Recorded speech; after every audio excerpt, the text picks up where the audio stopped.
Hi friends, मेरा नाम है मीत उपाध्याय और आप सभी का स्वागत है आत्मनिर्भर चैनल मैनेज बाय पीएमसीआई में। दोस्तों, हम लोग हमेशा ये ट्राई करते हैं कि हमारे वीडियो के थ्रू आप तक कुछ नॉलेज पहुंच सके और नॉलेज की पक्की गारंटी है इस चैनल पे। तो बिना समय बर्बाद किए आइए शुरू करते हैं आज का एक अमेजिंग वीडियो। तो वीडियो के एंड तक बने रहिए ताकि आपके कंसेप्ट सारे ही क्लियर हो जाए। So stay tune till the end. Hello दोस्तों, आज हम लोग पढ़ने वाले हैं एसिड एंड बेस में क्या कॉमन होता है।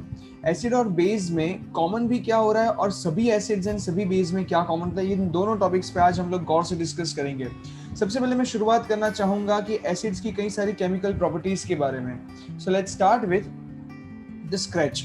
हम लोगों ने अभी तक ये पढ़ा हुआ था कि कई सारी ऐसी केमिकल प्रॉपर्टीज जो हमें ये समझा रही थी कि अगर आप किसी भी एसिड को अगर किसी मेटल के साथ या तो आप उसे ही किसी भी मेटल कार्बोनेट के साथ अगर रिएक्ट कर लेंगे तो उसमें से जो प्रोड्यूस होने वाला है that is the dihydrogen gas, right.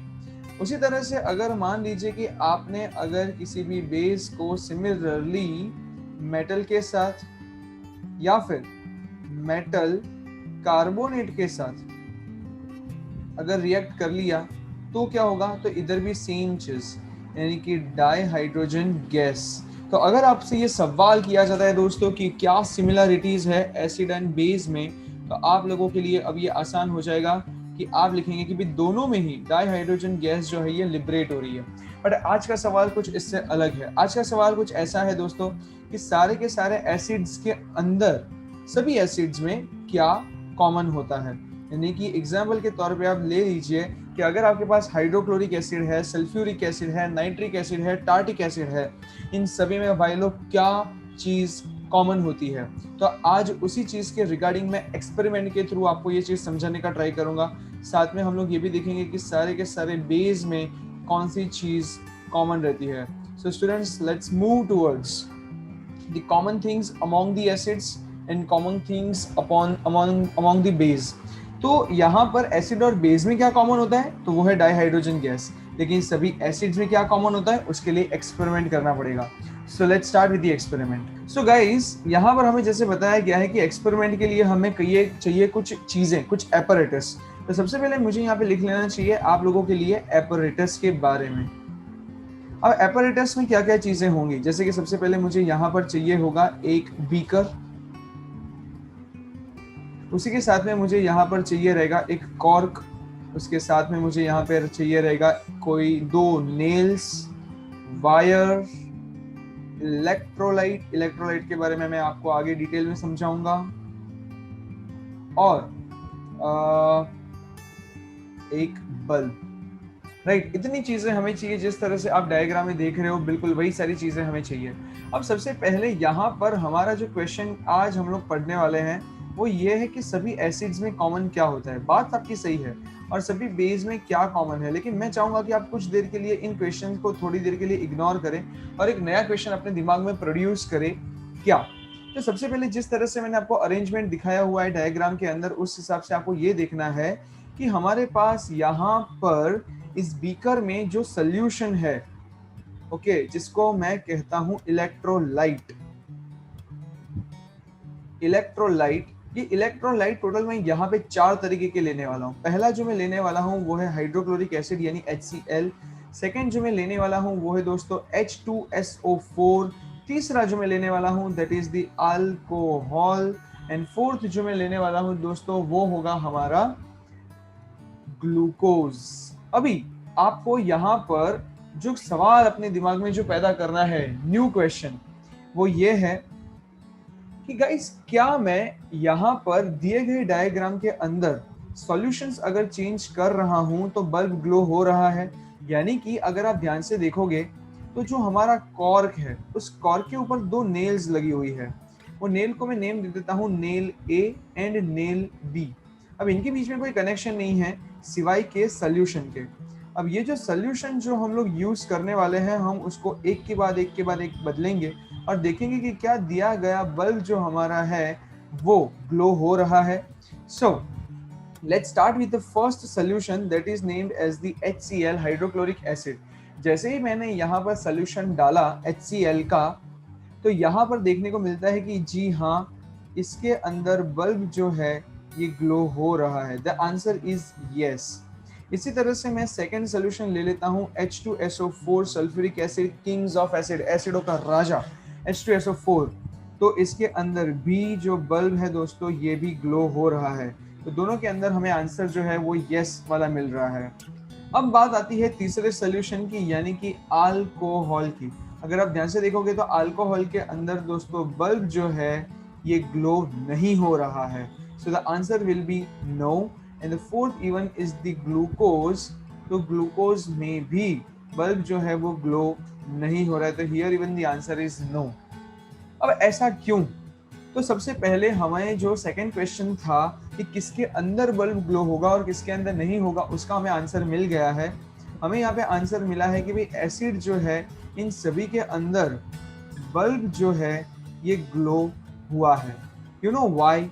Acid के अंदर बल्ब ग्लो हुआ क्योंकि इन सभी के अंदर एक आयंस प्रोड्यूस हो रहे थे, वो थे H+ आयंस।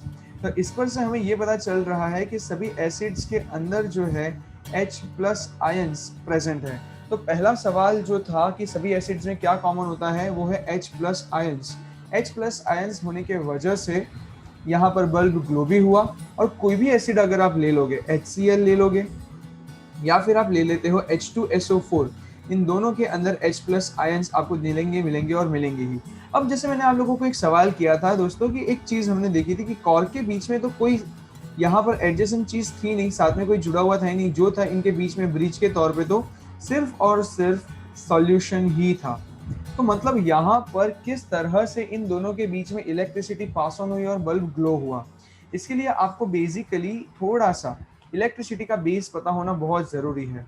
तो आइए इलेक्ट्रिसिटी हमें क्या कहता है। इलेक्ट्रिसिटी जो है वो हमें यहाँ पे कहता है कि electricity is nothing but the flow of charge.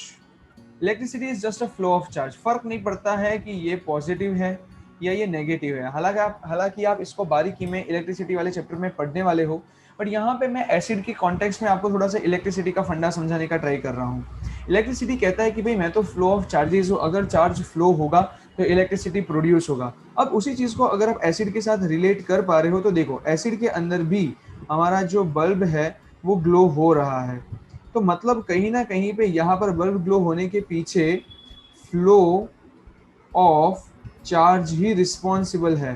क्या मैं कह दूं कि ये चार्ज एसिड के अंदर जो H+ प्रेजेंट है उसी के लिए ये रिस्पॉन्सिबल है? जी हाँ दोस्तों, सारे के सारे एसिड्स जो हैं उनके अंदर H+ आयंस प्रेजेंट हैं और यही H+ आयंस जब फ्लो करेंगे तो यहाँ पे इलेक्ट्रिसिटी का कंसेप्ट भी इसके अंदर जॉइंट हो रहा है कि यहाँ पर पॉजिटिव आयंस यानी कि चार्जेस फ्लो कर रहे हैं और आपका जो बल्ब है वो दोस्तों ग्लो कर रहा है।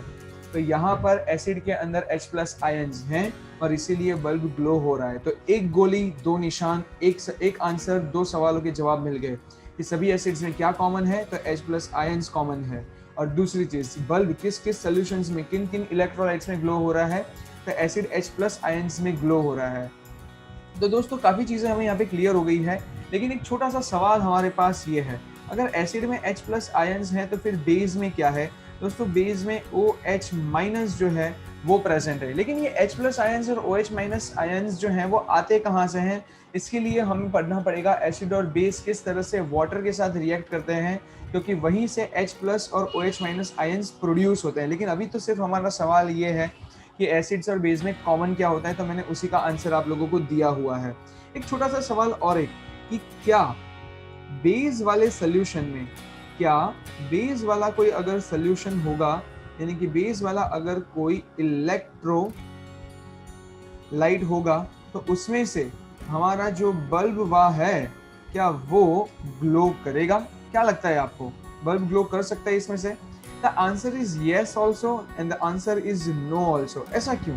अगर आपका बेस जो है दोस्तों अगर ये वीक है तो कंफर्म है कि आपका जो बल्ब है वो ग्लो करेगा नहीं, मतलब कि वो शुरू ही नहीं हो पाएगा। लेकिन इसी के सामने अगर आपका बेसबा जो है अगर ये बहुत ही स्ट्रॉन्ग निकला तो डेफिनेटली आपका बल्ब जो है वो ग्लो करेगा। तो यहाँ पर बल्ब ग्लो नहीं कर रहा था, यहाँ पर ग्लो कर रहा था। तो दोस्तों हमें यहाँ से समझ में आ गया कि फ्री इलेक्ट्रॉन्स और free charges are responsible for the flowing of the electricity or else the flow of the charges, and the bulb is glowing just because of it. And the things which are common in acid and base, so the acid is having the H plus ions in common और base के अंदर होता है OH minus. सिर्फ अब आपको ये समझना होगा मेरी अगली वीडियो में कि H प्लस आयंस और OH माइनस आयंस प्रोड्यूस कैसे हुए। लेकिन अब अगर आपसे कोई भी ये पूछता है कि सभी एसिड में कॉमन क्या होगा, बेहिचक आप लोग जय माता दी कह के लिख सकते हो कि H प्लस आयंस एसिड में प्रेजेंट रहते हैं, जबकि बेस के अंदर बेशक OH माइनस प्रेजेंट रहते हैं। दोस्तों अभी आपकी स्क्रीन के ऊपर कुछ क्वेश्चंस आप लोगों को दिख रहे होंगे, उन क्वेश्चंस को एक दफ़ा आप सॉल्व करने का ट्राई कीजिए ताकि आपको भी थोड़ा सा कॉन्फिडेंस बिल्ड हो जाए कि क्या आपने सही तरीके से पढ़ाई की है। अगर समझ नहीं आया है तो फिर से रिवाइंड कीजिए, पॉज कीजिए, कंसेप्ट्स को समझिए और फिर एक बार टेस्ट देने का ट्राई कीजिए। उम्मीद है दोस्तों कि आपको ये वीडियो पसंद आया होगा। इस वीडियो की मदद से, इस नॉलेज गेन की वजह से शायद आपके स्टडीज़ में कुछ इफेक्ट हुआ होगा। अगर ये वीडियो वाकई आपको अच्छा लगा है तो हमें कमेंट सेक्शन में कमेंट करके बताइए, क्योंकि आपकी कमेंट हमें काफ़ी एम्पावर करती है ऐसे अमेजिंग वीडियोस बनाने के लिए।